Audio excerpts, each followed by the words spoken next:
Jogja 2026. Sambil dengerin musik, teman-teman bisa juga jajan-jajan kopi atau matcha ya di sebelah pintu barat. Buat teman-teman yang sudah berbelanja dan menginginkan jasa sampul buku, ada di pintu keluar sebelah timur. Baik, untuk saat ini akan ada acara dari penerbit UGM Press ya. Langsung saja, mungkin ini moderator dan narasumbernya sudah siap. Jadi langsung saya serahkan saja kepada moderator. Silakan Mbak. Baik, terima kasih Panitia Pesta Buku Jogja. Selamat siang hadirin Pesta Buku Jogja. Selamat datang di Gelanggang Inovasi dan Kreativitas Universitas Gadjah Mada. Pada siang hari ini ramai sekali. Kita beri tepuk tangan dulu untuk kita semua di siang hari ini. Biar semangat. Terima kasih banyak. Sebelum kita mulai acara pada siang hari ini, mari kita membayangkan kita semua sedang berada di tepi pantai, mendengar debur ombak yang terus bergerak, dinamis, harmonis bersama angin dan air. Di balik keindahannya, gelombang laut ternyata menyimpan energi yang luar biasa. Energi yang terus bergerak, terus hidup, dan memiliki potensi besar untuk menjadi sumber listrik masa depan. Hadirin Pesta Buku Jogja, potongan kalimat tadi merupakan bagian pembuka dari buku yang akan kita selami bersama pada siang hari ini. Selama kurang lebih 1,5 jam ke depan, kita akan mengenal lebih dekat tentang gelombang laut yang bisa menjadi sumber energi listrik melalui teknologi OWC. Perkenalkan, saya Kiki Rizkytasari yang akan menemani hadirin semua bersama penulis buku Mengenal Teknologi OWC sebagai Pembangkit Listrik Tenaga Gelombang Laut, terbitan UGM Press dalam Pesta Buku Jogja tahun 2026. Telah hadir bersama kita penulis buku Bapak Muhammad Agung Bramantya yang akrab disapa Pak Bram atau Pak Agung. Beliau merupakan dosen Fakultas Teknik UGM sekaligus Kepala Laboratorium Fluida UGM. Selain aktif sebagai akademisi dan peneliti, beliau juga produktif menulis berbagai karya, mulai dari artikel ilmiah, buku akademik hingga novel. Dan pada siang hari ini kita berkesempatan untuk berdiskusi langsung dengan Pak Bram untuk mengenal lebih jauh terkait potensi gelombang laut sebagai sumber energi masa depan. Mari kita sambut narasumber kita dengan tepuk tangan yang meriah. Selamat siang Pak Bram. Selamat siang Mbak Kiki. Sehat ya Bapak? Alhamdulillah. Alhamdulillah. Baik, sebelum kita berdiskusi, nanti peserta dan juga hadirin yang ada di Pesta Buku Jogja bisa bertanya langsung kepada Pak Bram apabila ada pertanyaan. Bisa juga nanti mengikuti kuis. Akan ada kuis dari kami. Akan ada hadiah menarik bagi penanya terpilih dan juga bagi peserta yang bisa menjawab kuis tentu saja. Jadi jangan lupa untuk tetap mengikuti diskusi sampai akhir. Baik, Pak Bram, mungkin kita berkenalan dulu dengan buku baru Bapak yang terbit pada tahun 2025. Jadi masih sangat baru ya Bapak. Judul buku ini secara pembaca awam akan langsung mendapatkan poin utama sebenarnya bahwa buku membahas tentang gelombang laut yang bisa menjadi sumber energi pembangkit listrik. Tapi dalam judulnya ada teknologi OWC. Nah, apakah bisa dijelaskan Bapak apa itu teknologi OWC pada buku ini? Kemudian latar belakang penulisan Bapak dalam penulisan buku serta siapa target utama pembaca buku ini? Silakan Pak Bram. Baik, terima kasih. Bismillah. Sebelumnya selamat pagi teman-teman sekalian, para hadirin yang terhormat. Jadi sungguh senang saya bisa duduk di kursi putih ini ya, dengan background kuning pada sebuah acara yang menurut saya sangat bermanfaat dan sangat memberikan impact yang besar bagi generasi kita. Karena hari ini kita disibukkan, dikhawatirkan dengan angka literasi generasi penerus kita. Dan saat ini saya melihat ada beberapa wajah-wajah yang baru. Ini saya sapa dulu. Ini yang berbaju merah marun ini dari mana? Pondok pesantren. Untuk level sekolahnya SMP, SMA atau SMA? Berarti SMA-nya ada berapa? Angkat tangan yang SMA. Semua SMA? Oke. Yang SMP ada? Nggak ada. Yang di atas SMA yang hadir? Mahasiswa ada? Mahasiswa, masnya? Kerja. Yang mahasiswa lagi? Oke. Terus yang alumni atau yang sudah bekerja? Alumni sudah bekerja. Oh iya, yang belakang banyak itu ya, fansnya banyak. Baik, karena saya ingin menyesuaikan bahasanya, Pak. Karena kalau sehari-hari saya kan di Fakultas Teknik, maka seperti tadi pagi ada ujian S2, maka bahasanya bahasa teknis yang tinggi. Maka kemudian sekarang hari ini saya coba adjust gaya bahasa saya dengan teman-teman yang SMA, kemudian mahasiswa dan lulusan baru. Oke, sebelum saya masuk ke materi, saya mau disclaimer dulu. Jadi karena audiensnya sangat beragam, maka yang akan kita bahas nanti adalah yang populer-populer saja. Istilah teknis, kemudian rumus, kemudian sesuatu yang sifatnya detail. Silakan Anda teman-teman baca di dalam di sini. Karena ini ada sekitar 400 halaman, jadi 382 isinya. Kemudian 20 itu angka Romawinya. Jadi cukup tebal.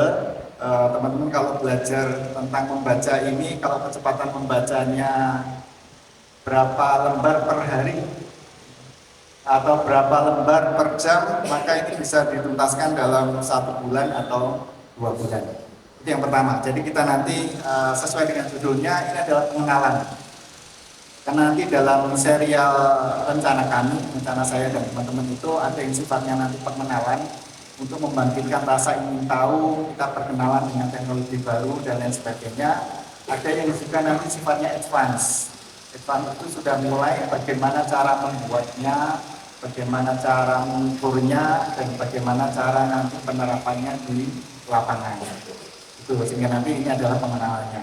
Kemudian yang kedua, karena ini banyak teman-teman, maka guru saya itu mengajarkan banyak-banyaklah berbagi.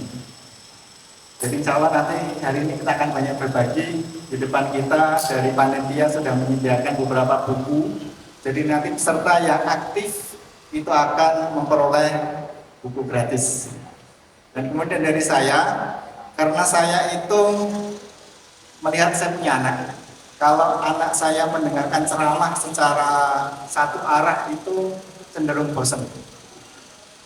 Benar nggak, Mbak? Benar ya. Makanya ini saya nanti akan interaktif saja, berbagi-bagi, yaitu e-money. Tidak banyak e-money-nya, nanti ada 10 e-money, masing-masing 25.000. Nah, yang bisa nanti menjawab atau kemudian nanti mereplay atau menyampaikan suaranya nanti dapat jatah e-money itu 25.000. Kalau di sekolah 25.000 dapat apa? Dapat banyak ya. Kalau di kafe di sini cuma dapat 1 cup cappuccino. Dan benar-benar itu bermanfaat. Nah, dari 10 itu saya tadi lihat teman-teman membawa catatan. Catatannya nanti dikumpulkan nggak, Bu Guru? Ada pertanyaan ya. Jadi nanti dari 10 itu 3 saya titipkan Bu Guru untuk memilih catatannya yang paling bagus yang mana. Jadi nanti Bu Guru kita kita berikan kewenangan untuk memilih catatan yang terbaik, sehingga nanti Anda harus fokus ini ya, mulai dari awal sampai akhir untuk mengumpulkan atau melaporkan catatannya. Nah, 3 yang terbaik nanti mendapatkan e-money ya. Nanti kalau tidak punya e-money ya pakai fresh money juga tidak ada insya Allah, tapi tidak banyak gitu ya, sehingga nanti kita bisa interaktif.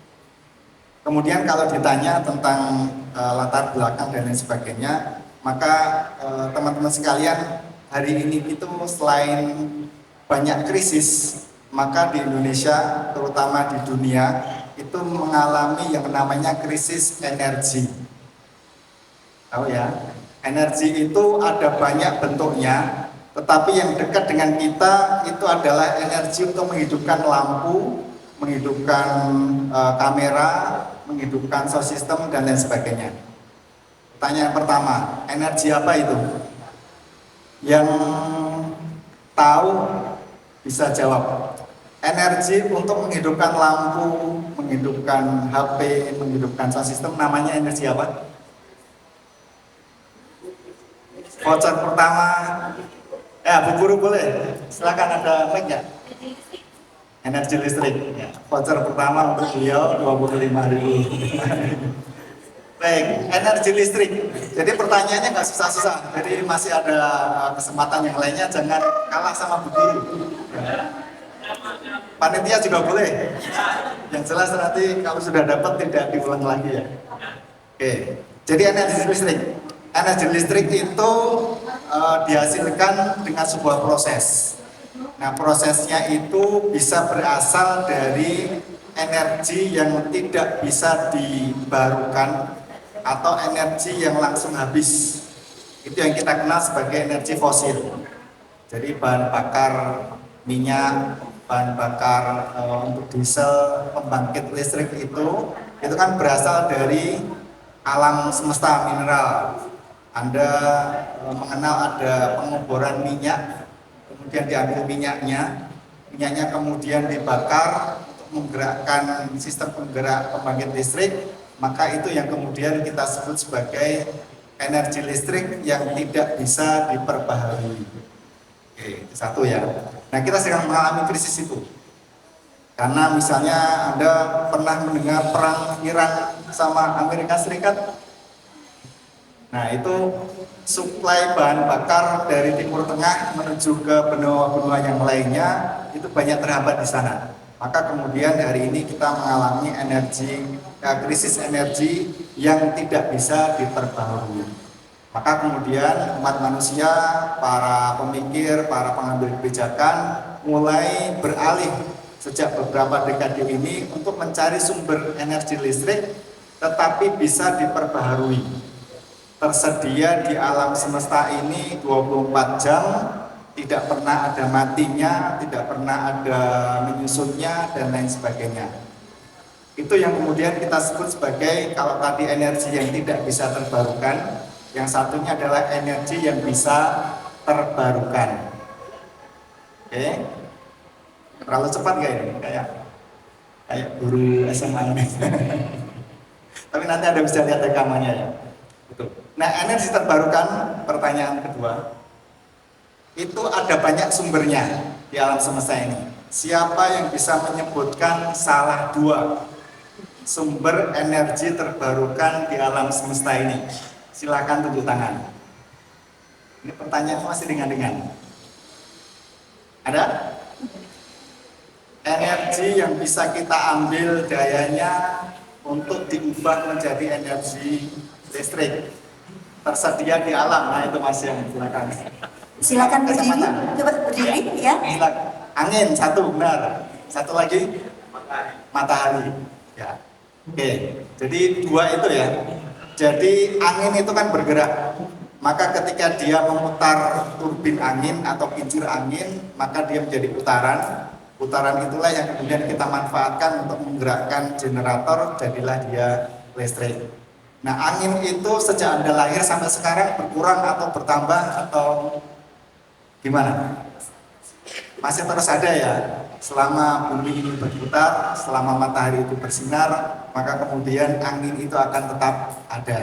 Maka kemudian ketika energi angin ini bisa kita ekstrak, maka jadilah dia energi listrik yang bisa diperbaharui.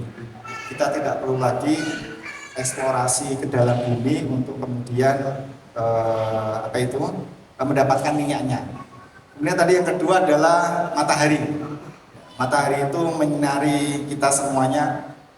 Kita hari-hari merasakan panasnya matahari. Itu sebuah berkah atau sebuah musibah? Berkah ya. Jadi pak anak kos, anak pondok yang nyuci baju kan kalau nggak ada matahari repot. Nah, maka itu adalah energi yang bisa diserap. Maka hari ini umat manusia menemukan teknologi untuk mengubah matahari tadi, panasnya diserap untuk dijadikan energi listrik sehari-hari. Oke. Nah, saya masuk ke dalam solusi terhadap krisis energi dari sisi yang bisa terbarukan, yang saat ini masih belum banyak digali dan belum banyak diimplementasikan di Indonesia dan beberapa dunia, yaitu adalah energi dari laut.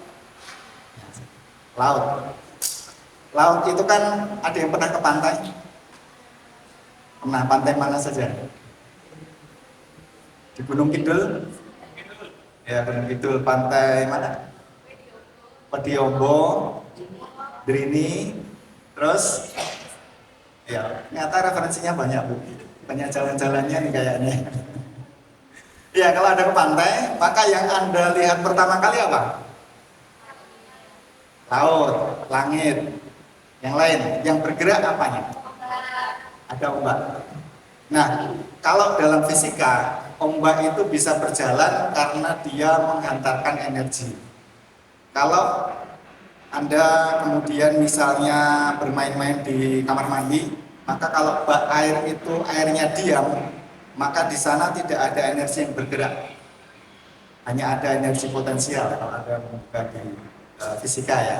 Tapi ketika air itu bergerak, maka sesungguhnya dia menghantarkan energi. Semakin cepat ombaknya, maka semakin besar energinya. Semakin tinggi gelombang ombaknya, maka kemudian dia akan semakin besar energinya pula. Maka pertanyaan kami, bagaimana mengubah ombak itu menjadi energi listrik? Pertanyaan besarnya. Maka kemudian kita susun buku ini untuk kemudian bisa mengubah energi gelombang air laut dengan cara-cara tertentu, maka kemudian jadilah listrik sehari-hari yang akan dimanfaatkan oleh umat manusia saat ini. Terus apa lagi dari pertanyaan? Itu, jadi latar belakangnya itu. Bapak, selanjutnya terkait dengan apa itu teknologi OWC? Oke. Sekarang masuk ke bagaimana cara mengubah ombak menjadi listrik. Perlu diketahui bahwasanya kalau teman-teman fisika bisa menghasilkan listrik, itu namanya alatnya. Pertanyaan aja. Pertanyaan ketiga. Alat yang bisa menghasilkan listrik, istilah tekniknya apa? Apa ya?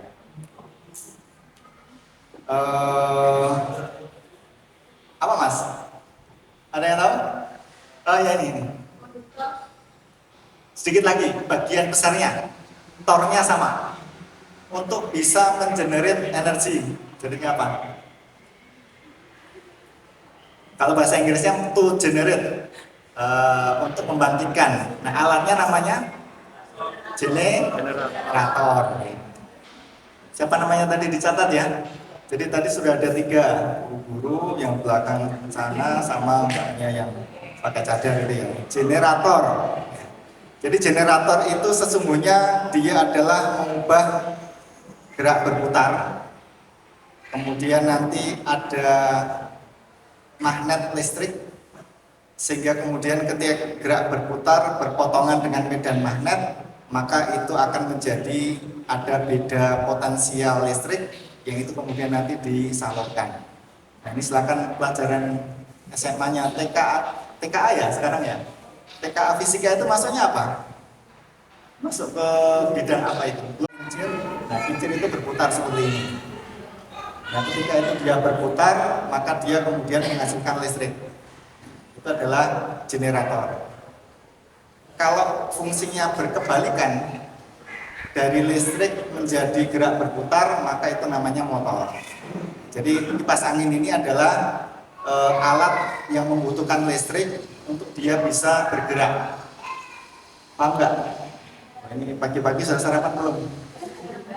Jadi ada listrik, kemudian ada motor, kemudian motor itu berputar, menggerakkan baling-baling, jadilah dia angin. Nah, kalau kita ingin mendapatkan listrik, Maka dibalik sekarang, ada angin, kemudian angin itu memutar baling-baling itu, baling-baling itu masuk ke dalam alat yang namanya tadi adalah generator. Dari generator kemudian jadilah listrik. Berarti kita sedang mencari alat untuk bisa bergerak berputar dari lautan. Maka kemudian singkat kata, jadilah alat itu namanya OWC. Jadi kan bus nggak? Apa kepanjangan OWC? Pertanyaan keempat. Ada yang tahu? Yang belakang ini sudah pada usia-usia senior itu ya. Ada hadiah menarik, apa itu OWC? Silakan bisa katakan. Itu masih. Berdiri silakan Bapak.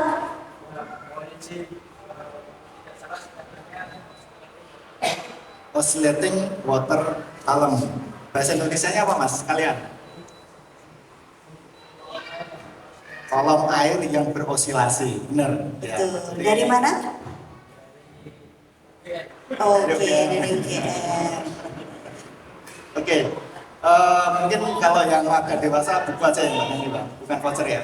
Yang khusus yang satu ini buku, nanti dipilihkan panitia apakah buku yang atas, tengah atau yang bawah. Baik, karena pertanyaannya cukup berbobot tadi. OWC itu adalah oscillating water column atau kolom air yang berosilasi. Begini teman-teman, jadi untuk bisa menggerakkan baling-baling tadi, maka harus ada udara yang bergerak, benar ya? Nah di kasus ini, maka udara itu bergerak secara berosilasi, bolak-balik. Jadi kalau itu ada baling-baling, maka kemudian angin itu bergerak ke sini dan juga bergerak ke sini. Kapan itu bergerak ke sini? Kalau nanti Anda punya, ini kolomnya namanya. Jadi yang namanya water column itu ada seperti ini. Maka kemudian ada ombak dari sini. Maka kemudian kalau kolom ini ada isinya air, airnya bergerak ke kanan kiri atau ke atas bawah? Ke atas bawah. Maka ketika bergerak ke atas, dia mendorong udara menuju ke atas. Ketika airnya bergerak ke bawah, dia mendorong udara ke arah bawah. Maka ketika ada aliran udara itu dipasangi kipas atau kincir seperti itu, maka jadilah dia berputar. Nah itulah OWC itu seperti itu. Jadi bagaimana mengubah gelombang dari lautan bebas itu masuk ke dalam sebuah kolom, namanya kalau ini bentuknya tabung, nanti kolomnya bisa silinder, bisa persegi panjang atau bentuk-bentuk yang lainnya. Yang intinya nanti dia mendorong air ini bergerak ke atas dan ke bawah dan dia berosilasi. Ketika ke atas, mendorong udara ke atas, memutar bagian yang berputar ini. Ketika dia ke bawah juga memutar bagian yang berputar. Bagian yang berputar dihubungkan dengan generator, jadilah dia listrik. Bisa dipahami ya? Oke. Kalau nanti tanya rumusnya, tanya yang belakang itu kayaknya hafal rumusnya itu ya. Kemarin barusan ujian soalnya. Baik, itu Pak. Itulah OWC, bagaimana mengubah dari gelombang di lautan bebas menjadi gerak naik turun yang memutar generator turbin. Nanti kita ada desain khusus turbinnya. Ya. Baik, teknologi OWC ini berarti semacam, ini dikoreksi nih Bapak, generator.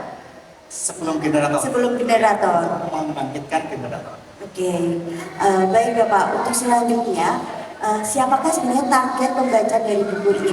Baik. Ya, kalau target pembacanya karena ini sesuai dengan judulnya, maka ini lebih ke masyarakat umum. Jadi maka bahasanya kadang ada puitisnya, kadang kemudian bagian yang diulang-ulang, dan kemudian kalau dilihat dari sisi rumusnya mungkin tidak ada 5% rumus teknisnya. Sehingga kemudian ini memang harapannya karena sifatnya mengenal itu kalau terlalu rumit biasanya kenalannya gagal.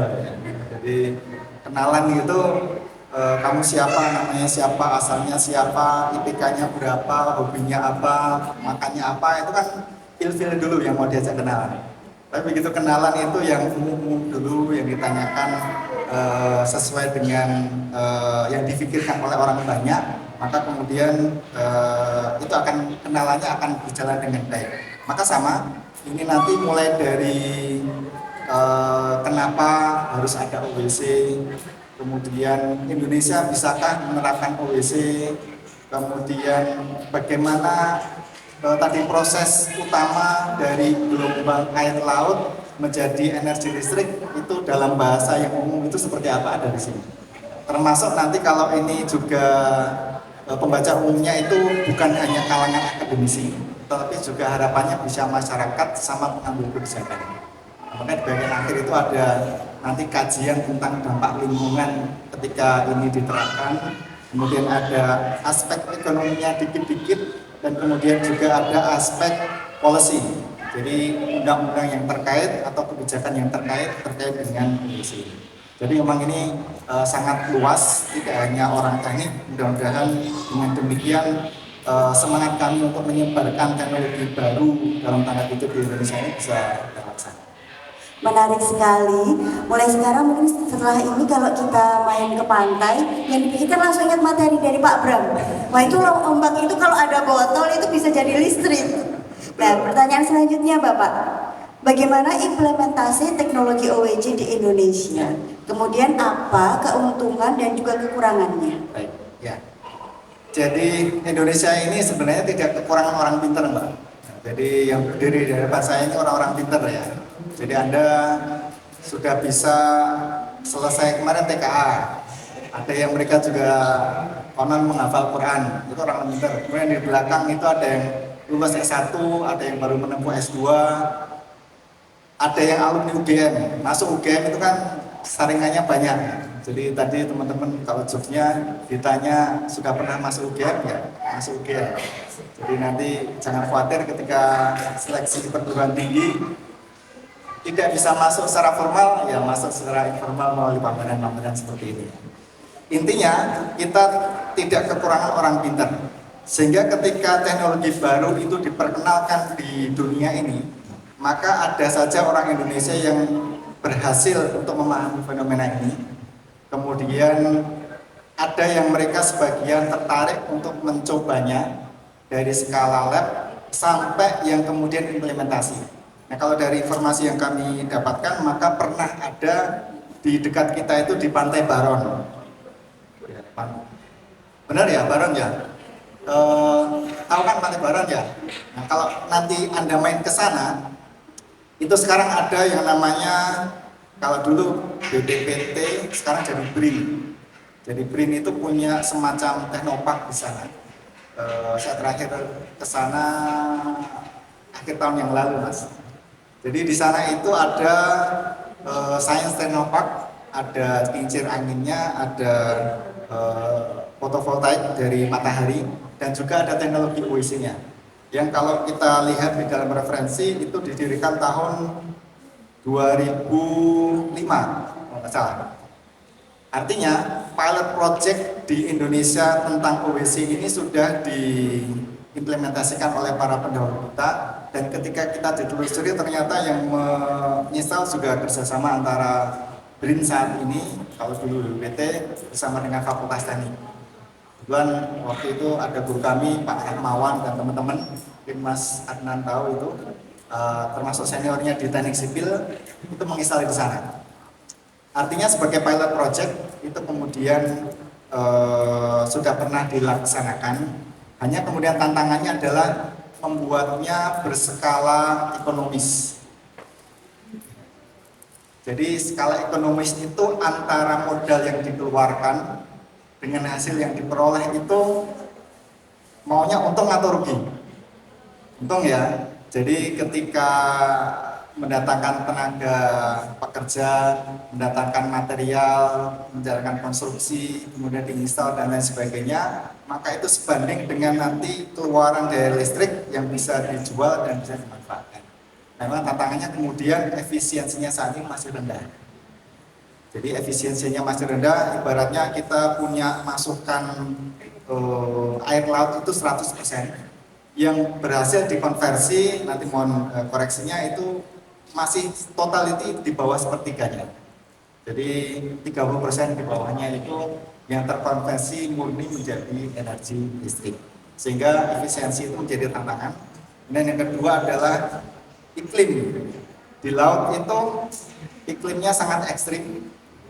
Jadi kalau ada logam Anda biarkan di ruangan ini bertahun-tahun mungkin tidak akan terjadi karatan. Tapi begitu nanti di pantai, maka dalam waktu harian itu sudah karatan. Ini sekalian pertanyaan fisika ya. Voucher kelima. Peristiwa karatan itu dalam fisika namanya apa? Ada yang tahu nggak? Bahasa Indonesianya, bahasa Jawanya kan karatan, bahasa Indonesia karatan. Kalau bahasa ilmiahnya di ilmu fisika ada? Apa bentuk fisiknya itu ya karatan yang warna merah kayak marun tapi lebih luas sedikit itu. Nah, itu adalah hasil dari perpaduan antara materialnya dengan peristiwa oksidasi tadi. Nah itu luar biasa di laut itu terjadi korosi yang sangat luar biasa. Kemudian kadang cuacanya ekstrim. Kemudian mungkin yang terakhir kendalanya adalah terkait dengan kebijakan. Jadi memang walaupun susah, walaupun mahal, walaupun harus diupayakan secara mati-matian, tapi kalau ada yang mensupport kan akan menjadi fine-fine saja. Jadi betapapun sulitnya perjalanan hidup ini, tapi kalau yang mensupport itu tulus dan ikhlas, insya Allah akan badai lautan akan bisa terlampaui. Sama juga teknologi ini. Demikian, Pak. Baik Bapak, berarti tadi terkait dengan tantangan dari dan kekurangannya dari OWC ini adalah skala ekonomis, kemudian efisiensinya menjadi tantangan, iklim yang ada di Indonesia itu karatan yang dimaksud itu pada mesinnya itu ya? Semua bagiannya. Semua bagiannya. Bahkan konstruksi beton itu bisa berkarat. Oke, termasuk juga kebijakan dari pemangku dari pemerintah kita. Pertanyaan selanjutnya Bapak, terkait dengan teknologi OWC ini bisa untuk menjadi sumber energi listrik. Apakah PLN kita itu sudah pernah mencoba atau menerapkannya dan sejauh mana sampai saat ini? Ya, PLN ada dua sisi. Jadi PLN yang sifatnya dalam tanda kutip pragmatis. Jadi dia harus menghasilkan listrik dan listriknya bersifat ekonomis. Nah, kalau di sisi itu PLN masih mengkaji, masih mengkaji. Tapi kalau di sisi litbang penelitian dan pengembangan, maka PLN sudah mulai bergerak ke arah sana. Salah satunya ya dengan teman-teman BRIN, dengan UGM, dengan beberapa fakultas atau universitas di Indonesia, itu sudah mulai mengkaji alat konversi energi dari gelombang laut menjadi listrik. Itu sudah memulai. Jadi kalau dari sisi komersial mungkin belum, tetapi dari sisi kajian, prototype, kemudian scale up itu sudah bisa dilakukan. Nah, yang kemudian memang saat ini menjadi kendala adalah memang infrastrukturnya perlu investasi sangat besar. Karena kalau dipasangi sendiri itu kayaknya butuh investasi yang besar. Jadi kayak membangun dermaga baru, kemudian nanti kalau skalanya besar ya. Akan lebih baik kalau kemudian ini diikutkan dengan proyek yang sudah ada. Jadi kalau teman-teman pernah mendengar pantai Jakarta itu pantai selatan atau pantai utara ya? Pantai utara. Pantai utara Jawa itu kan mengalami erosi terus-menerus sehingga permukaan air lautnya itu semakin tinggi. Ada yang dari Jakarta mungkin di daerah-daerah pinggiran pantai itu sering menjadi kebanjiran saat ini. Atau kalau dekat kita ya Semarang. Semarang itu kalau airnya pasang dia akan menjadi rob. Dan itu memang harus dipasangi sebuah dinding di luarnya. Atau kalau dalam bahasa kerennya adalah giant seawall atau great seawall. Jadi ada konstruksi besar yang menghalangi laut untuk mengerosi, mengabrasi bagian tepi pantai. Nah, kalau itu dibangun atau dermaga dibangun atau konstruksi lain dibangun, nah ini ngikut di situ, insya Allah itu akan lebih murah karena sekali mendayung 2-3 pulau terlampaui. Pembatasnya itu bisa dibangun, kemudian instalasi OWC-nya di pantai juga bisa. Intinya adalah pemerintah saat ini tidak tinggal diam, tetapi memang harus kemudian kita support bersama-sama dan kita yakinkan bahwasanya anak-anak muda, para peneliti, termasuk desainer, manufacturing dan lain sebagainya sebenarnya sudah siap untuk menerapkan energi ini. Walaupun tentu saja kalau konstruksi baru itu harus banyak disaping. Jadi ketika bayi baru lahir itu kan nggak bisa kemudian suruh makan sendiri, suruh minum sendiri, harus disuapin oleh orang tuanya. Teknologi ini juga sama. Ketika diterapkan pertama kali, maka dia harus dijaga. Dijaganya dengan biaya, dijaganya dengan policy kebijakan, dijaganya dengan ketersediaan SDM, dijaganya dengan infrastruktur yang memadai dan sebagainya. Menarik sekali Bapak. Indonesia ini kan negara kepulauan. Kita dikelilingi oleh samudera-samudera, pantai kita juga garis pantainya sangat luas. Kemudian akan sayang sekali jika potensi gelombang laut yang sangat besar dan tidak akan berkurang tentu saja, malah mungkin akan bertambah ya Pak. Itu tidak dimanfaatkan dengan baik. Tapi untuk teknologi OWC ini memang masih perlu pengembangannya, perlu dikaji. Kita perlu sinergi juga dengan pemerintah dan juga peneliti tentu saja. Kapan dan di mana dan siapa yang melahirkan konsep ini. Tetapi kemudian kalau dilihat dari asal daerahnya ya 3 daerah itulah, dari Inggris, Spanyol, kemudian dari Jepang. Dan itu sudah mulai sejak 20 sampai 25 tahun yang lalu. Itu sudah diterapkan. Bahkan kemudian di Spanyol itu kalau Anda googling ada lokasi pantai sekaligus dermaga yang namanya Mutriku. Mutriku itu kalau di googling di sana ada sebuah pantai yang kemudian memang sudah terinstall OWC ini secara komersial dan bisa menghidupkan kota di sekitar situ.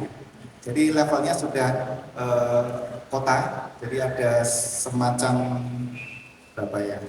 Hampir 1000 KK atau 1000 rumah yang berhasil dilistriki dari pembangkit listrik OWC di Mutriku ini. Jadi seperti itu. Jadi memang bukan berasal dari Indonesia, tetapi berasal dari 3 negara tadi.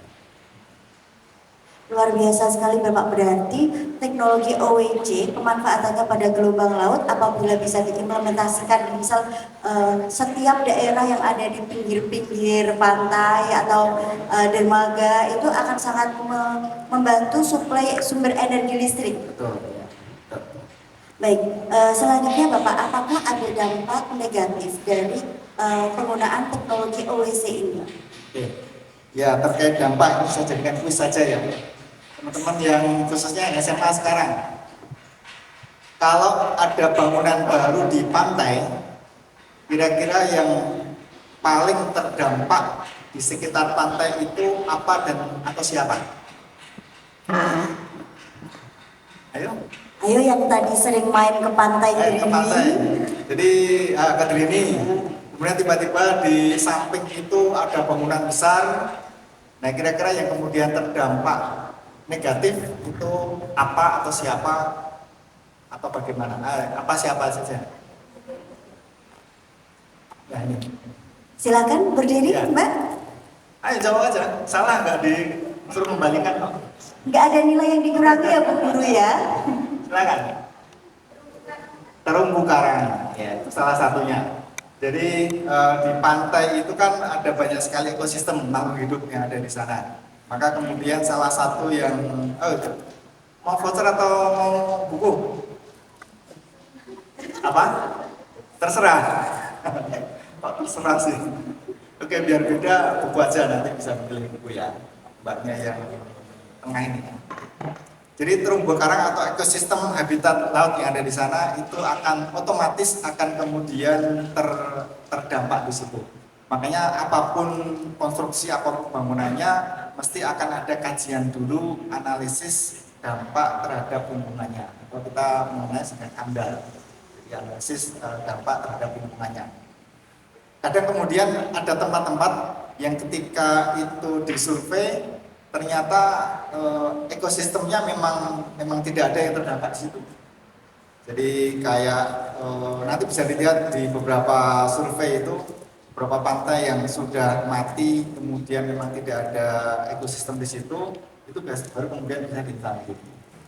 Nah selain itu kira-kira dampak yang bisa kita sampaikan ini ada chapter khusus yang terkait dengan dampak lingkungannya. Baik, berarti implementasi teknologi OWC ini memang apakah benar hanya bisa dipasang di garis pantai, tidak bisa di laut lepas yang agak ke tengah gitu Pak, biar tidak mengganggu kalau kita mau wisata kano begitu. Baik. Ya, baik. Memang kalau intinya adalah bagaimana mengubah gelombang itu menjadi gerak osilasi yang memutar sebuah baling-baling atau sebuah turbin. Ya. Tadi dikatakan kalau semakin ke pinggir pantai, gelombangnya semakin besar atau semakin kecil? Ada? Anda pernah? Oh ada. Ada itu. Tadi sudah jawab belum? Oh belum ya. Belum. Semakin besar apanya? Apanya? Gelombangnya semakin besar. Gelombangnya semakin besar. Kalau kecepatannya semakin cepat. Sudah pernah merasakan, Pak? Terakhir ke pantai naik kapal atau cuma main-main di pinggir? Ya. Definisi besarnya yang dimaksud apanya tadi ya? Kalau saya dari sisi energinya yang saya maksud. Oke. Mungkin referensi pantainya beda Bapak. Kalau saya main ke pantai Parangtritis, ombaknya besar. Saya mau coba mengambil dari sudut pandang yang lain ya. Kalau di atas pantai kan ada angin ya. Nah angin dari tepi pantai dengan angin di lepas pantai itu besar mana?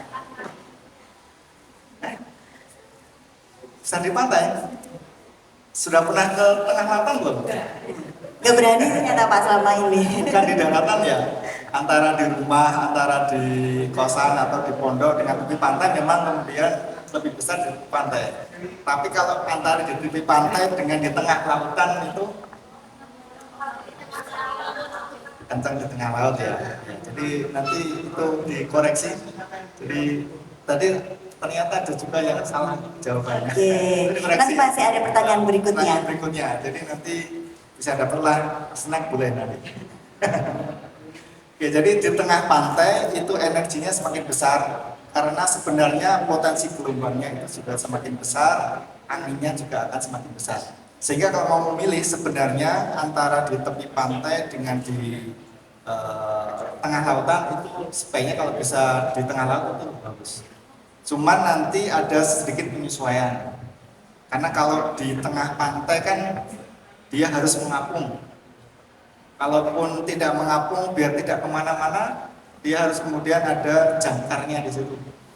Sehingga secara umum konstruksi di pantai dengan di lepas pantai itu secara umum ya itu lebih mahal di lepas pantai.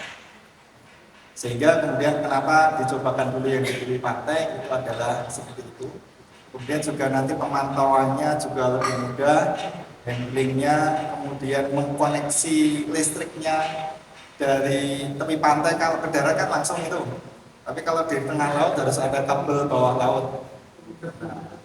Membuat kabel bawah laut itu masalah berosilasi, makanya ada bagian yang naik juga. Saya kira itu pembatas pantai aja Bapak. Ternyata itu untuk sumber energi. Ya, itu dasar mekanismenya. Dasar mekanismenya seperti itu. Tapi kalau yang kita lihat di pantai-pantai itu bukan ini. Bukan, berbeda. Itu hanya penanda kalau itu. Oh, penanda akan jangan renang daerah situ begitu. Iya, Oke. Ya. Itu banyak. Sehingga singkat kata adalah kenapa lebih banyak di tepi pantai kita uji cobakan agar murah, mudah dikontrol, dan kemudian untuk pilot project itu memungkinkan selain kalau mau di lepas pantai. Baik Bapak, berarti teknologi OWC ini sampai saat ini masih pilot project, secara komersil belum diimplementasikan. Namun untuk kedepannya, apakah memungkinkan apabila Indonesia sudah berhasil mengimplementasikan teknologi OWC, entah itu untuk satu dua pulau yang ada di Indonesia, itu bisa juga diimplementasikan secara level rumah tangga? Oh iya. Terima kasih. Jadi kalau ditanya mungkin atau tidaknya pasti akan mungkin. Pertanyaan berikutnya adalah apakah menguntungkan atau tidak gitu ya. Yang kemudian menjadi pertanyaan berikutnya. Kalau memungkinkan, saya yakin saat ini kalau teman-teman BRIN, teman-teman PLN dan lain sebagainya diberikan policy dan kemudian diberikan kebijakan anggaran yang berpihak, maka insya Allah dalam waktu tidak terlalu lama akan bisa dipasang. Sama seperti dulu ketika Anda membayangkan kincir angin, itu kan Indonesia belum ada kincir angin yang besar-besar. Tapi begitu Pak Jokowi memberikan instruksi, dibangunlah kincir angin di daerah Sulawesi. Ini dari Sulawesi, dari Jeneponto, dari Maros. Ya, sekarang ada kincir angin kan ya itu. Nah itu memungkinkan, walaupun beberapa bagiannya diimpor. Tetapi kalau itu ada policy, insya Allah akan memungkinkan. Demikian juga di OWC ini. Kalau ada policy, ada dukungan dana dan lain sebagainya, maka secara teknologi kita bisa. Kita bahkan punya beberapa dokter lulusan S3 yang khusus mempelajari OWC ini. Cuman ketika mempelajarinya ya dia di Jepang, dia di Inggris, dia di Australia dan lain sebagainya. Kalau dia kemudian diberikan kesempatan, insya Allah bisa. Jadi memungkinkan sekali. Kemudian kalau pertanyaannya di skala rumah tangga, itu juga memungkinkan karena masalah besar dan kecil itu kan tergantung size-nya saja. Kalau kincir itu sebesar ini ya mungkin hanya bisa mengcover beberapa orang. Tapi kalau kincirnya itu 5 meter atau 10 meter, maka dia akan menghasilkan energi yang besar pula. Demikian juga ini, kalau skalanya mungkin ratusan meter atau puluhan meter itu bisa. Tapi kalau skalanya dikecilkan juga bisa kecil. Cuman kembalinya nanti apakah worth it atau enggak. Jadi membangun di tepi pantai, menginstal dan lain sebagainya, ternyata listriknya cuma bisa menerangi satu bola listrik, bola lampu saja kan tidak. Sehingga memang saat ini yang ekonomis itu adalah skala besar. Sehingga kalau skala besar maka itu kebijakan negara, minimal kebijakan provinsi itu harus lebih. Menarik sekali Bapak. Nah, untuk selanjutnya saya penasaran ini terkait dengan proses kreatif penulisan dari buku ini. Karena tadi sudah dijelaskan bahwa teknologi OWC ini kan tidak berasal dari Indonesia, dari negara lain yang sudah lebih dulu mengimplementasikannya, dan di Indonesia masih menjadi pilot project. Bagaimana Pak Bram dengan ketertarikan Bapak terkait dengan teknologi ini menyiapkan sampai kemudian bisa menjadi sebuah buku yang tebalnya hampir 400 halaman dan bisa dinikmati oleh masyarakat. Baik, jadi perjalanannya panjang Mbak ini. Sebenarnya kalau berapa tahunnya mungkin puluhan tahun ya. Karena saya pribadi itu dalam karir dan penelitian tertarik dengan yang namanya fluida. Fluida itu bisa cairan atau gas. Jadi makanya kemudian kalau dia di pantai, ombak, laut itu kan dia cairan. Nah, makanya saya tertarik di situ. Maka segala sesuatu yang terkait dengan fluida ini saya tertarik. Kemudian ada permasalahan kita untuk memanfaatkan fluida ini, selain bisa diminum, pengairan dan lain sebagainya, maka bisa diambil energinya. Nah, maka kemudian saya juga akan masuk ke bidang-bidang bagaimana mengubah cairan yang mengalir, udara yang bergerak dan lain sebagainya itu menjadi energi listrik. Nah, itu ketertarikannya mungkin sudah ya sejak kuliah S1, S2, S3. Kemudian kalau itu tersimpan beberapa puluh tahun. Tapi kemudian ada satu ketika, tadi saya katakan ada dokter teknik itu kemudian berinteraksi dengan kami. Akhir kata kemudian itulah yang men-trigger semua bangunan ilmu tentang mekanika fluida tadi, kita kerucutkan, kami kerucutkan untuk khusus OWC ini saja. Setelah beliau wafat, ya mungkin beberapa tahun ini. Kemudian trigger yang ketiga adalah karena proses kreatif ya, itu COVID. COVID itu, Anda ingat COVID nggak? Ada yang terkena COVID? Ada kena virus COVID sampai sakit gitu? Itu kan suasananya kita beraktivitasnya berkurang, kemudian kita banyak bekerja di rumah, kita ada distancing waktu itu, jaga jarak dan lain sebagainya. Maka kemudian aktivitas yang bisa kita lakukan ya kuliah online atau kalau saya menulis.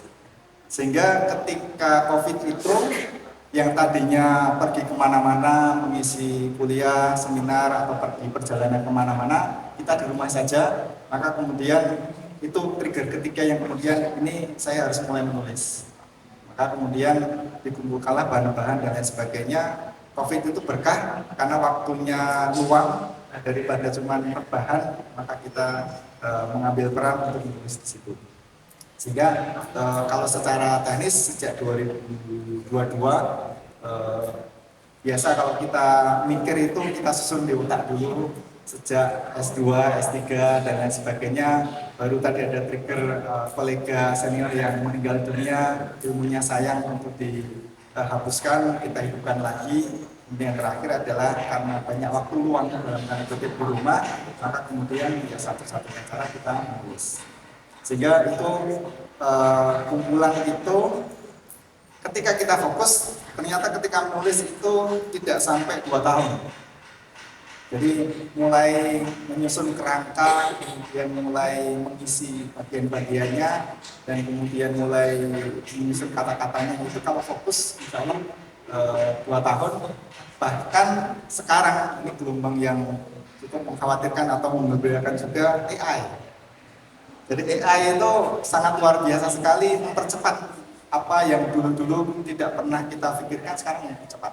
Makanya kemudian sebelum AI ini mendistrupsi kita semuanya, saya cepat-cepat kemudian menuliskan apa-apa yang ada dalam pikiran saya untuk bisa dituliskan.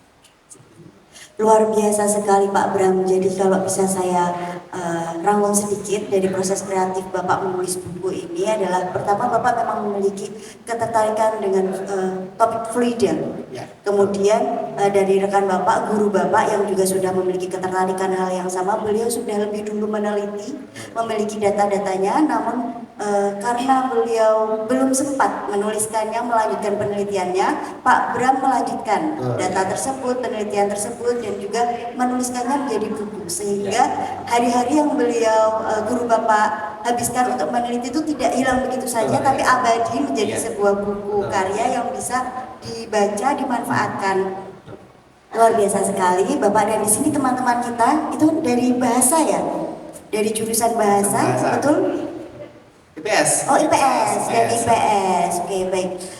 Teman-teman di sini masih muda, pasti juga kreatif, memiliki cita-cita juga Bapak. Mereka bisakah diberi tips dan trik bagaimana apabila memiliki minat sesuatu, kemudian bagaimana memanfaatkannya untuk bisa menghasilkan karya sebuah buku? Baik teman-teman, pertama dari sisi motivasi dan spiritual dulu ya. Jadi kalau datangnya itu dari dalam, kemudian sifatnya lebih mengakar, itu akan lebih berdampak atau jangkanya panjang ya. Jadi saya dulu itu sharing pengetahuan dan menulis itu memang niatnya adalah kalau saya meninggal kira-kira apa yang bisa saya wariskan gitu. Karena mungkin kalau harta ya cepat habis, kemudian kalau sifatnya yang fisik-fisik itu akan cepat habis, maka ya tadi kembali ke guru saya menyatakan, ini sedikit pertanyaan, ada 3 hal yang tidak akan terputus ketika seorang itu meninggal. Sebutkan salah satunya. Ini. Ilmu yang bermanfaat. Mau buku atau mau voucher? Buku. Ya, nanti bisa memilih. Oke. Jadi ketika dia meninggal itu landasan teologis atau filosofis yang dulu kita pengen dikenang seperti apa. Maka kemudian tipsnya dari beberapa guru dan juga Nabi Muhammad SAW itu ada 3 ilmu yang bermanfaat. Yang lainnya apa? Enggak, kuis lagi. Tapi bukan kuis. Silakan Mas. Belakang. Betul ya, sedekah jariah dan anak yang soleh. Buku ya Mas ya? Oke. Oh, boleh. Oke, tiga itu. Maka kalau menulis kaitannya yang mana ini? Ilmu yang bermanfaat. Maka kemudian ketika motivasi itu menjadi sesuatu yang kita percayai, maka itu menjadi dorongan kuat untuk kita bisa sharing. Tetapi sebelum kita bisa memberi, maka kita harus punya dulu nih. Jadi seseorang tidak akan bisa memberi kecuali dia memiliki. Seseorang tidak akan memberikan botol ini kecuali dia sudah memilikinya. Maka ilmu juga sama. Ilmu itu kalau mau diberikan, yang memberi itu harus punya ilmu dulu. Maka kemudian Anda harus banyak belajar di situ ya. Itu motivasi teologis kita katakan, spiritualnya. Kalau praktisnya, maka ya kita menyalurkan hobi, menyalurkan bakat, menyalurkan informasi, mengisi kekosongan dan lain sebagainya. Kalau tips ringannya adalah, dulu waktu saya pertama kali menulis itu mesti takut-takut ya. Jadi takut kalau salah, takut kalau kemudian grammarnya keliru, takut kalau IYD-nya salah, takut kalau dikomentari oleh orang lain itu jelek. Maka tanamkan dulu tidak ada tulisan yang salah. Tinggal bagaimana kita membaca dan memaknainya. Ini tulisan ini bagian dari sastra, maka kadang angle atau rasa bahasa yang membacanya itu juga berpengaruh. Saya ambil analogi lukisan saja lah. Lukisan coret-coretan abstrak itu kalau Anda lihat di beberapa pameran itu kan harganya puluhan sampai ratusan juta. Bagi Anda yang tidak tahu kan itu apa itu coret-coretan, saya juga bisa dan lain sebagainya. Demikian juga tulisan. Karena tulisan itu ecek-ecek bagi sebagian orang, tetapi ternyata dia sangat bermakna bagi sebagian yang lain. Jadi praktisnya adalah apa yang Anda pikirkan, cobalah tuliskan. Tanpa ada takut dan tanpa ada proses editing. Dulu ketika saya berlatih itu adalah apa yang saya pikirkan langsung saya tulis. Hari ini saya pengen makan bakso, baksonya bikinannya siapa, atau pakai pedas atau enggak, itu langsung tulis tanpa ada proses editing sama sekali. Termasuk sekarang pun bisa ini Anda ngomong, kemudian Anda rekam, kemudian ada alat khusus yang bisa mentranslate rekaman. Itu kan juga tulisan juga. Nah itu cara paling praktis untuk bisa menulis. Ada yang tahu? Siapapun bahasa Arabnya mengikat. Ada yang tahu? Mantap, balikannya nih harus tadi.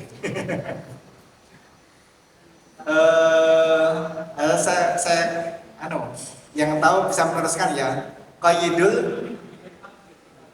Nah itu. Yang belakang silakan. Siapa tadi? Yang bersuara tadi siapa?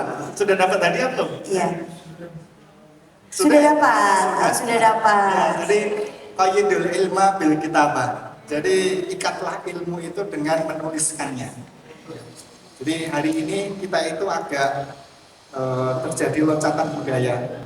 Jadi kita itu setelah budaya ngobrol itu ternyata tidak diteruskan ke budaya tulis-tulis. Makanya orang Indonesia kan kalau berdebat itu sangat luar biasa sekali ya. Tapi kalau berdebat itu kan apa yang kita omongkan kemarin kan nggak terekam. Tapi kalau kemudian itu ditulis, maka itu akan bisa terekam, bisa kemudian dibaca kembali. Kalau salah bisa dikoreksi kembali, kalau bermanfaat bisa disebarkan, kalau tidak bermanfaat bisa dikoreksi. Sehingga itu menjadi suatu tinggalan yang sangat luar biasa kalau itu menulis. Saya juga menerapkan sambil belajar, saya itu tuliskan. Jadi kalau hanya belajar membaca saja itu kadang lupa, maka kemudian ada proses menulisnya. Nah, ketika rangkuman nulis, rangkuman membaca buku, rangkuman mendengarkan podcast, rangkuman berdiskusi, itu kita tuliskan walaupun 1-2 kalimat. Ketika itu disusun, sebenarnya jadilah tulisan. Seperti itu. Luar biasa sekali Pak Bram, berarti memang teman-teman semua menulis itu tidak bisa terlepas dari aktivitas membaca. Dan juga dari membaca itu harus ada dasar rasa minat dan penasaran dulu untuk kemudian bisa kita gali lebih banyak dan bisa kita tuliskan menjadi sebuah karya. Sebagai informasi juga Pak Bram tidak hanya menulis buku akademis, Beliau juga pernah menulis novel. Di sini ada buku Wali Songo, 9 Lentera Tauhid. Luar biasa sekali, diterbitkan oleh sudah lama ya Bapak ya ini. Itu pameran juga Pak itu. Oh ya, bisa didapatkan juga di Pesta Buku Jogja ini ya.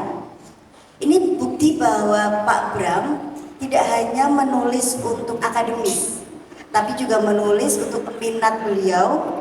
Ini terkait apa sejarah. Nah, jadi bisa menginspirasi teman-teman semua juga bahwa apa yang teman-teman minati itu bisa ditulis. Jangan takut salah, tulis untuk diri sendiri dulu. Jika sudah bisa untuk diri sendiri, belajar untuk menuliskan untuk orang lain. Siapa tahu bisa bermanfaat, bisa menjadi amal jariah ya Bapak ya. Luar biasa. Nah, untuk selanjutnya ini kita buka sesi tanya jawab. Ya, ini pasti di sini saya khawatir nih diam-diam di sini ini teman-teman sudah banyak banget pertanyaannya atau malah ini kok kayak kelas ya. Ini kami di sini IPS tapi kok tiba-tiba nyasar di kelas IPA. Tapi bukan begitu karena bahasan kita tadi itu umum, bisa untuk pengetahuan umum, jadi tidak hanya untuk mata pelajaran di kelas ataupun di bangku kuliah. Jadi kita buka untuk sesi pertanyaan pertama, silakan dari teman-teman. Oke, pertanyaan pertama.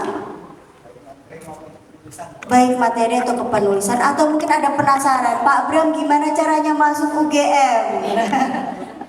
Pertanyaan kedua dari Mas yang ke depan, nanti ada satu lagi, silakan berdiri, bisa disebutkan nama, dari mana dan pertanyaannya.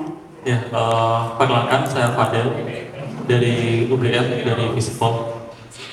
Saya sengaja datang karena emang lagi nulis tesis dipasang di Indonesia dan sudah di tahap maybe mengarahkan tahap industrial, tapi kita masih ketergantungan pada impor barang-barangnya untuk membuat alatnya gitu. Nah, untuk OWT ini apakah kita juga masih perlu impor atau kita sudah bisa bikin sendiri, dan kalau impor dari negara mana?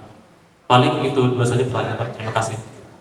Baik, terima kasih banyak Mas Fadel, mahasiswa dari Visipol yang sedang menulis tesis. Kita ke penanya kedua dulu, Bapak kita tanya pertanyaannya, silakan sebutkan nama dan dari mana.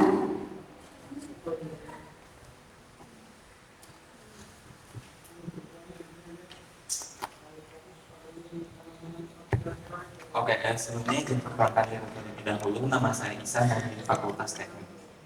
Sebelumnya mohon izin terlebih dahulu, mungkin pertanyaan saya akan terlibat dengan hal teknis, jadi mohon maaf kepada teman-teman SMA apabila pertanyaan mungkin agak kompleks. Jadi,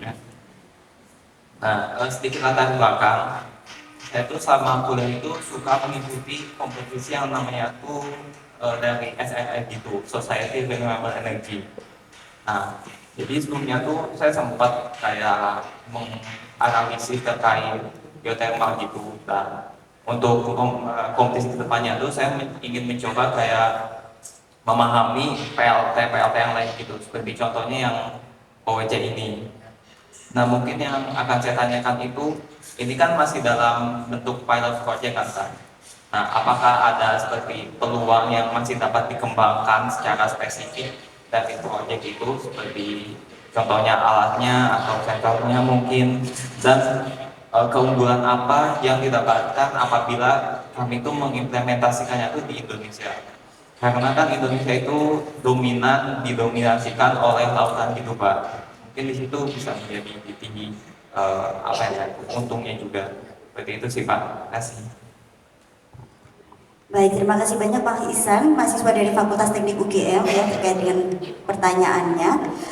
Mungkin kita jawab dulu dua pertanyaan ini sambil kita menunggu pertanyaan selanjutnya dari teman-teman bisa menyiapkan pertanyaannya. Silakan Pak Bram. Baik, terima kasih Mas Visipol tadi. Siapa namanya? Fadel ya, Fadel. Tesisnya sudah sampai berapa Mas? Sip. Baik, terkait dengan paten, terus terang saya belum mengecek patennya itu ada di mana. Tetapi saya lebih ke publikasi ilmiahnya. Jadi memang publikasi ilmiah itu tersentral ke beberapa grup riset. Salah satunya tadi di Spanyol, kemudian di Inggris itu ada EMEC, European Manufacturing Energy Converter. Itu ada di sana. Kemudian Jepang juga ada dengan project Wiley-nya, kemudian di Australia juga ada, Amerika juga ada. Sehingga kalau kita melihat dari indikator perusahaan yang muncul, maka memang perusahaan itu ada di negara-negara tersebut. IPA itu ada PCB, alat pembuat chip yang bisa memproduksi sendiri. Tapi itu jumlahnya 1 atau 2 dan bukan mass production. Tapi kalau sudah mass production dan skala industri, itu mau tidak mau kita sehingga saya boleh katakan kita masih mengandalkan impor teknologi ini ketika diimplementasikan mungkin angkanya masih di atas 50%. Berikutnya Mas Ihsan, ya, pengembangan di depan itu masih banyak Mas. Ya, salah satu di sini yang di belakang itu estimasinya tentang OWC, tentang chambernya ini. Ini bentuknya mau bulat, mau kotak, mau seperti donat, mau bentuknya L, mau bentuknya zigzag dan lain sebagainya, ini masih menjadi pertanyaan. Dan teknologi, walaupun itu sifatnya eksak, tapi ada seninya juga. Jadi HP ini, secara kinerja awalnya mungkin sama semuanya, tapi kalau kita tanya HP-nya masing-masing, mesti ada perbedaan fitur, ada perbedaan warna, ada perbedaan bentuk, harga, dan lain sebagainya.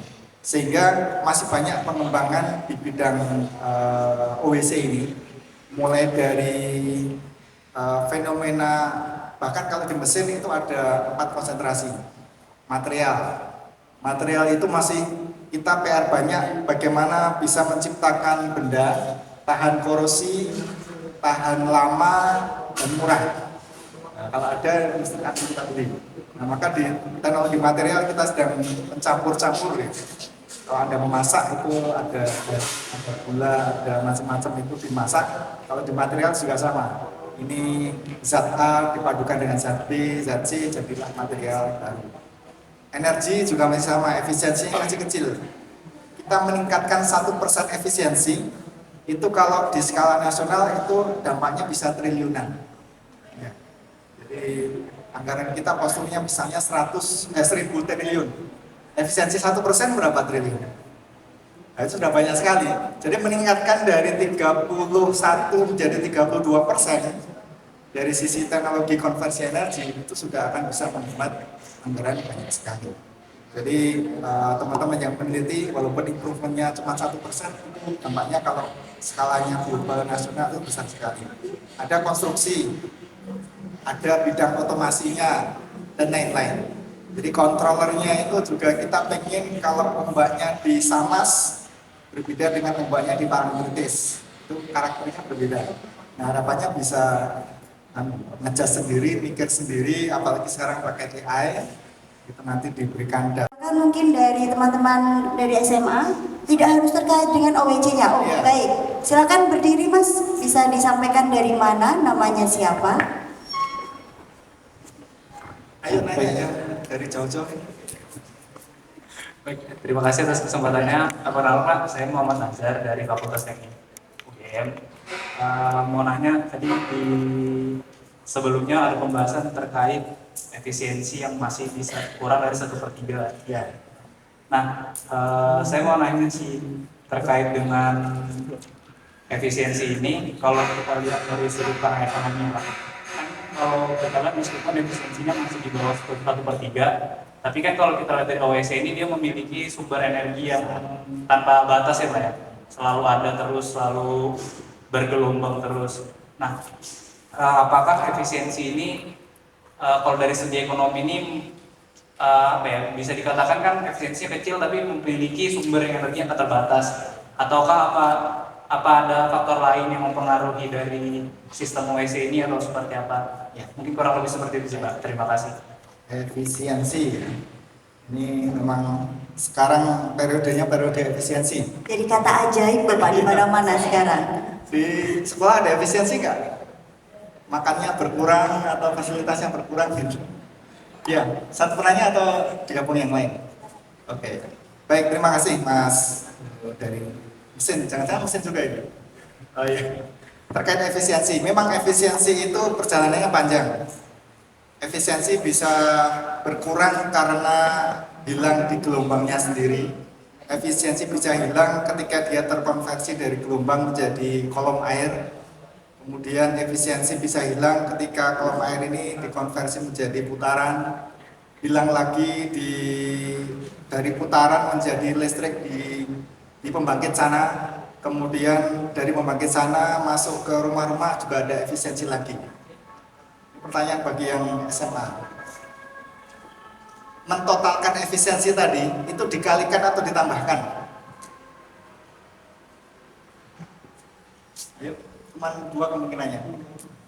Yang teman-teman berbaju merah ini, ada efisiensi di satu sisi 90%, sisi berikutnya 80%, sisi berikutnya 30%. Kalau mau mentotal ini, dijumlahkan atau dikalikan atau dikurangkan? Multiple choice. Satu voucher lagi, tadi udah berapa? Tidak apa lah. Oke, berarti sekarang ke 6. Apa? Kenapa dikalikan? Berikutnya, efisiensi atau persentase itu mungkin nggak di atas 100%? Ya mungkin, berarti kalau ada efisiensi 60%, berikutnya adalah 70%, nggak mungkin akan ditambah 60 plus 70, jadinya 130. Berarti opsi ditambahkan itu ditolak, karena secara logika nggak akan mungkin. Secara fisik juga tidak akan mungkin, jadi jawaban tadi dikalikan itu benar. Karena sudah 2 kali, silakan Anda pilih teman terbaik Anda untuk bisa dialihkan hadiahnya nanti ya. Berbagi dengan temannya. Ya, efisiensi itu dikalikan, sehingga maka kemudian semakin dikalikan angkanya semakin mengecil, namun jadilah tadi di bawah 1/3. Kalau kemudian kita dari sisi teknis, maka efisiensi seberapapun selama sumbernya itu tersedia melimpah ruah, nggak ada masalah mas.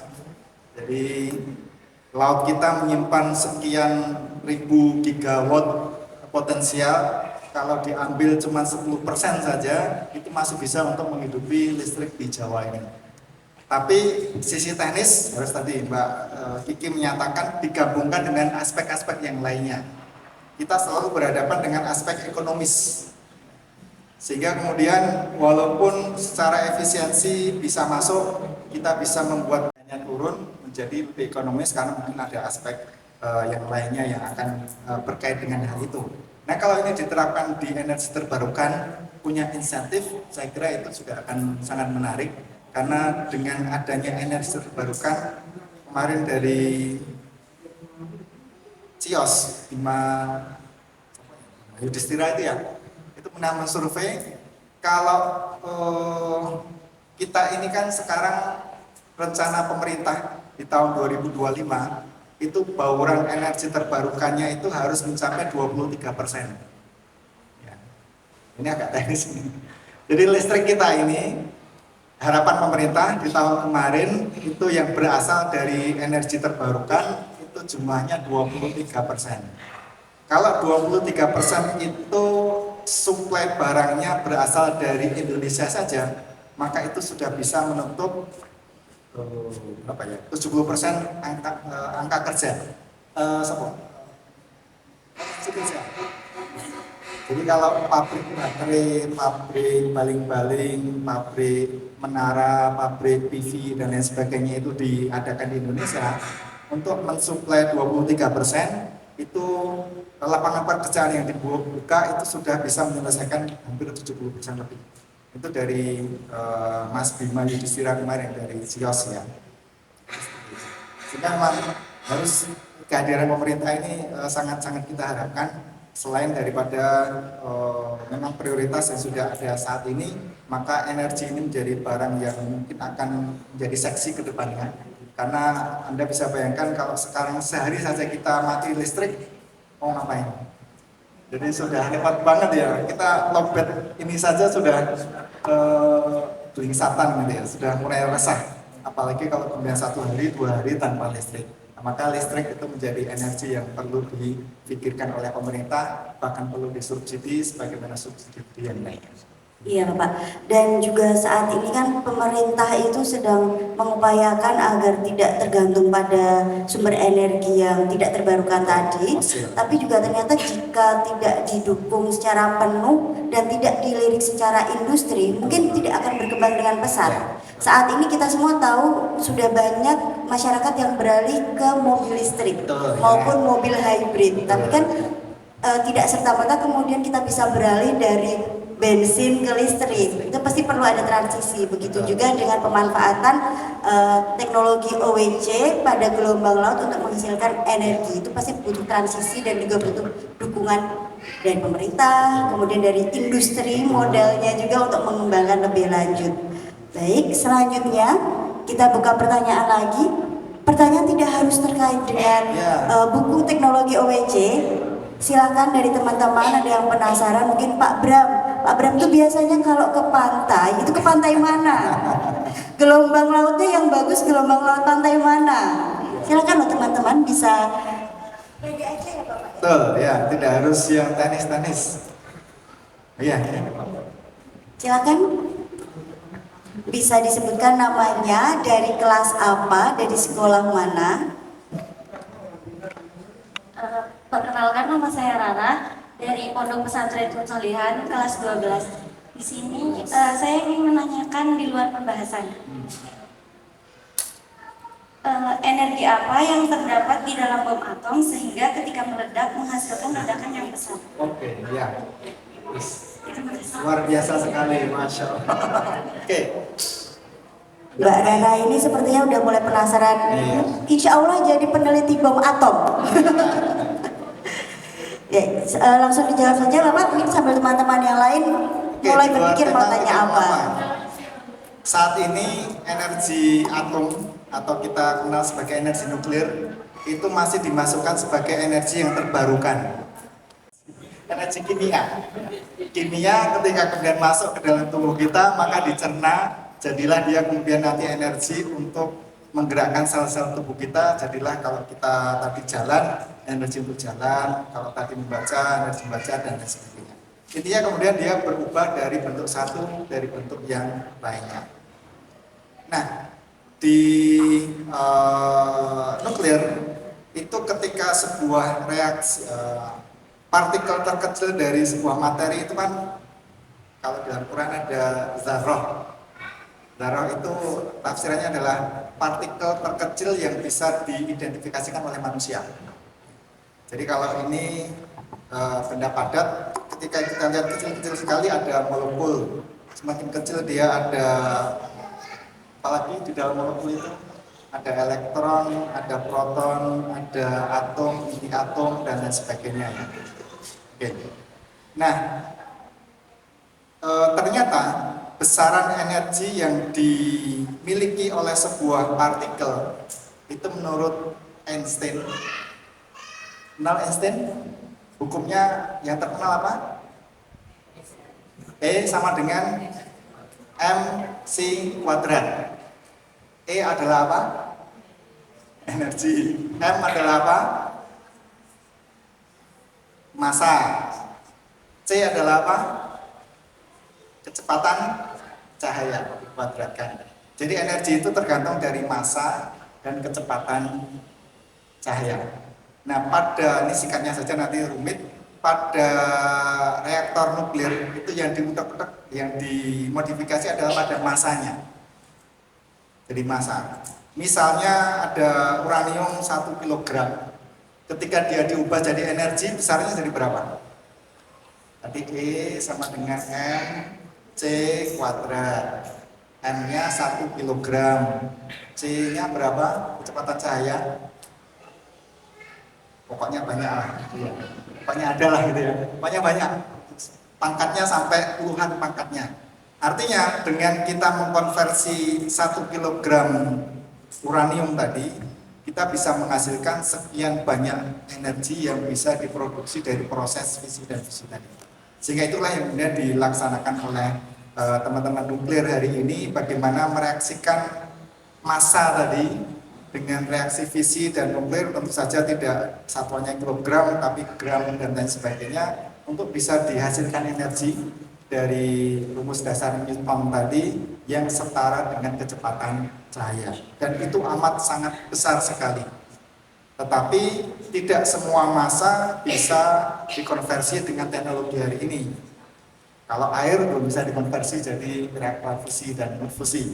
Yang bisa adalah benda-benda tertentu, salah satu yang dikenal adalah uranium dan lain-lain. Itu ya, mudah-mudahan bisa menjawab. Dan karena uranium itu bisa ditemukan lagi, ya berarti bisa diperbarukan. Sekarang saya mendaftar di Prodi Teknik Nuklir. Teknik nuklir, kalau masih penasaran belum terjawab Mbak, coba nanti daftar ya ke Fakultas Teknik, bisa ketemu sama Pak Bram walaupun beda departemen. Karena nuklir itu diperlukan di sehari-hari juga, termasuk di paling kecil adalah X-ray. Signal X-ray itu adalah berasal dari reaksi seperti mirip fusi dan fisi, tetapi kecil yang bisa dipakai untuk umat manusia. Luar biasa sekali. Baik, ini hadirin Pesta Buku Jogja, Pak Bram, kita sudah tadi dapat beberapa penanya yang dapat hadiah buku. Ini masih ada satu buku, UGM Press juga memberikan door prize buku berjudul Penulisan Ilmiah, Pedoman Penulisan Skripsi, Tesis, Disertasi, dan Artikel. Nah, ini menarik sekali loh teman-teman. Kita buka satu pertanyaan terakhir dulu untuk hadirin di sini.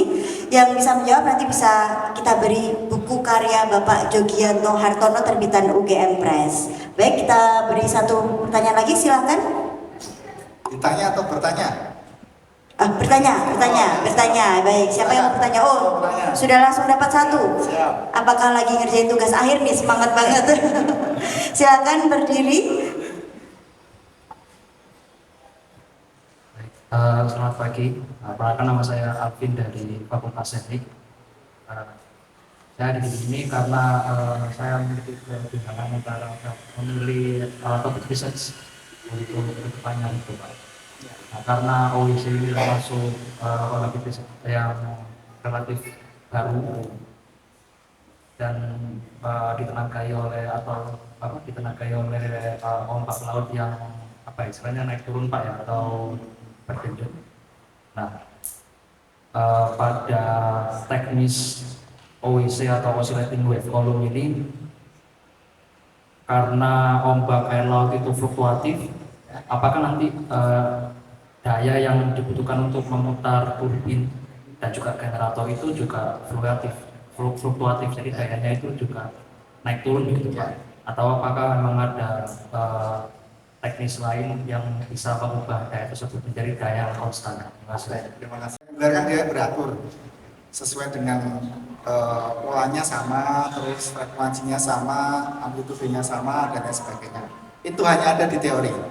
Berarti gelombang yang reguler atau yang steady yang sama itu uniform, itu adalah hanya di teori. Yang di lapangan itu adalah yang sifatnya acak. Kadang tinggi, kadang rendah, seperti suasana hati kita ini ya. Kalau pas dapat uang banyak, pas kenyang ya suasananya baik-baik saja, tapi kalau ternyata sedang musuhan dengan temannya jadi tinggi, sensi, dan lain sebagainya, itu juga sama.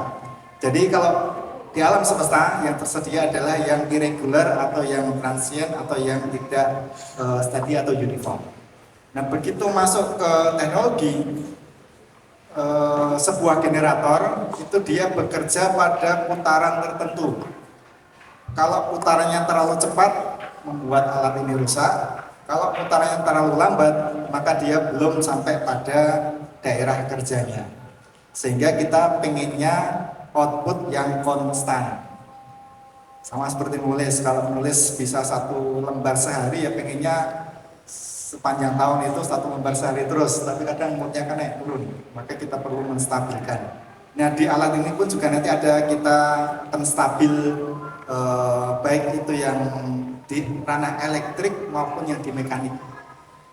Kalau di mekanik kita punya semacam roda gigi, transmisi, dan lain sebagainya yang menjaga putarannya tetap konstan.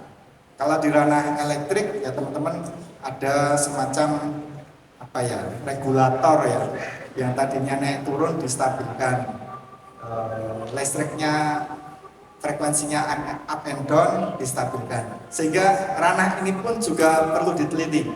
Kalau ranahnya di electrical nanti bisa masuk ke teman-teman elektrik, kontrol dan lain sebagainya. Kalau di mechanical kita nanti punya device yang bisa mengatur putaran menjadi lebih stabil atau konstan. Kadang di gas, kadang di brake, di rem, kadang kemudian perlu ditunda dan lain sebagainya. Itu bisa seperti demikian. Baik, terima kasih banyak Mas Alvin sudah terjawab. Mungkin setelah ini kalau masih galau topik, datang langsung ke Pak Bram. Iya. Untuk Pak minta referensi. Iya, Siapa tahu bisa penelitian bersama ya Pak ya. Betul. Baik, ini dari teman-teman dari pondok pesantren. Bener nih nggak mau tanya. Oh mungkin malu-malu. Nanti kalau ada pertanyaan bisa langsung ke Pak Bram atau dititipkan ke Bu Guru. Iya. Baik, ini karena kita juga sudah hampir ada di penghujung acara, Pak Bram, mungkin satu pertanyaan terakhir saja dari saya. Apa harapan Bapak terkait perkembangan teknologi di Indonesia dalam memajukan bangsa Indonesia terutamanya? Dan kemudian Bapak apakah ada rencana menulis buku yang lain? Silakan Bapak. Ya, atur propertisnya. Kapan dia jadi keras, kapan dia jadi lunak, kapan dia mencair, kapan dia agak tidak mencair dan lain sebagainya. Makanya kemudian karena dia bisa berubah-ubah, itu sifatnya pintar, maka kita sebut sebagai cairan pintar. Nah itu yang akan hadir di, kalau tidak tahun ini ya tahun depan. Itu kalau yang masih draft, ada beberapa. Saya ada satu draft dengan Profesor Gesang itu tentang aerodinamika. Kemudian ada yang saya siapkan sendiri tapi masih di dalam angan-angan itu adalah untuk mendukung mata kuliah mekanika fluida. Jadi kami mengampu mata kuliah fluid mekanik, mekanika fluida di teknik mesin. Maka harapannya ada buku yang dihasilkan oleh dosen di teknik mesin sendiri. Ya, jadi minimal ada 2 yang masih di draft, 1 yang PPB. Luar biasa sekali Pak Bram. Kita tunggu launching buku-buku barunya ya Bapak. Semoga juga bisa menginspirasi kita semua yang ada di sini. Seperti tagline dari Pesta Buku Jogja ini, melawan lupa merawat ingatan. Buku adalah cara kita mengingat dan membaca cara kita merawat masa depan. Siapa tahu pembaca buku Pak Bram pada hari ini kedepannya bisa menjadi pemangku kebijakan atau peneliti yang bisa meneruskan teori-teori yang ada di dalam buku dan mengimplementasikannya bermanfaat bagi umat manusia. Baik, terima kasih banyak Pak Bram, terima kasih banyak peserta Pesta Buku Jogja pada hari ini. Kita telah berada di penghujung acara. Kita hari ini telah belajar banyak terkait dengan gelombang laut yang ternyata bisa dimanfaatkan menjadi sumber energi dengan teknologi OWC. Walaupun teknologi OWC itu masih menjadi perkembangan, belum bisa diimplementasikan, tapi tentu saja buku ini bisa menjadi referensi dan juga bisa menjadi bahan untuk kita belajar lebih banyak terkait dengan sumber daya yang ada di lingkungan kita semua. Betul ya Bapak ya? Terima kasih banyak Pak Bram atas ilmu, pengalaman dan cerita yang telah dibagikan. Dan tentu saja terima kasih juga kepada seluruh hadirin yang sudah mengikuti diskusi pada siang hari ini. Kita beri tepuk tangan yang meriah untuk kita semua pada siang hari ini. Setelah ini jangan lupa bisa melihat buku-buku yang ada di Pesta Buku Jogja. Ada diskon luar biasa untuk UGM Press, ada diskon 30%. Jadi jangan sampai pulang dari sini tidak bawa oleh-oleh. Oleh-olehnya buku tentu saja. Saya mohon maaf apabila ada kesalahan kata dalam mengawal acara pada siang hari ini. Dan terima kasih banyak kepada panitia, baik panitia Pesta Buku Jogja maupun panitia dari UGM Press. Saya undur diri, sampai bertemu di acara Pesta Buku Jogja berikutnya. Selamat siang, wassalamualaikum warahmatullahi wabarakatuh. Waalaikumsalam warahmatullahi wabarakatuh. Untuk teman-teman yang tadi mendapatkan door prize, Silakan hubungi panitia. ya, untuk yang buku silakan bisa menghubungi saya. Untuk yang voucher bisa langsung ke Pak Bram. Siap. Baik, terima kasih. Selamat siang semuanya.